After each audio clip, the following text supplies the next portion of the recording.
কোন পাপীকে যখন কবরে নেওয়া হয়, কবরের ভিতরে না, কবরে নেওয়া হয় যখন, তার লাশ যখন কাঁধে নেওয়া হয়, এই কাঁধে অবস্থায় নাফরমান আর পাপী আপন স্বজনরা যখন তার লাশ কাঁধে নেয় ঘাটের মধ্যে, আল্লাহর কসম নবী বলে সে এমন বিকট চিৎকার করে, ইয়া ওয়াইলাতা ইয়া লাইতাহা, হে আফসোস আমার স্বজন, আমার ইলা আইনা কদ্দামতুমুনি, আরে ফুত তুই আমারে কই নিচ্ছিস, আমার সন্তান, আমার ভাই, তুই আমারে কান্দে নিয়ে ওদিকে নিচ্ছিস কেন? মনে আমারে মাইরা ফেলবে তো, আমারে কবরে দিস না রে আব্বা,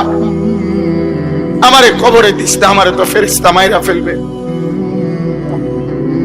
আমারে তো শেষ করে ফেলবে, আমারে দিস না। এইভাবে স্বজন নিজের স্বজন ডাকে যে, কারণ আপন জনরাই তো লাশ কাঁধে নেয়, আপন জনদেরকে ডাক দে, আব্বা এটা করিস না, আব্বা আমারে নিস না ওইদিকে। আল্লাহ নবী বলেন পৃথিবীর সমস্ত মানুষ যদি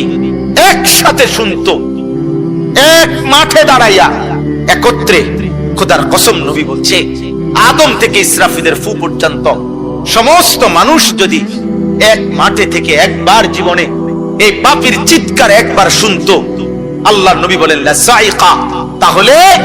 সমস্ত মানুষ একসাথে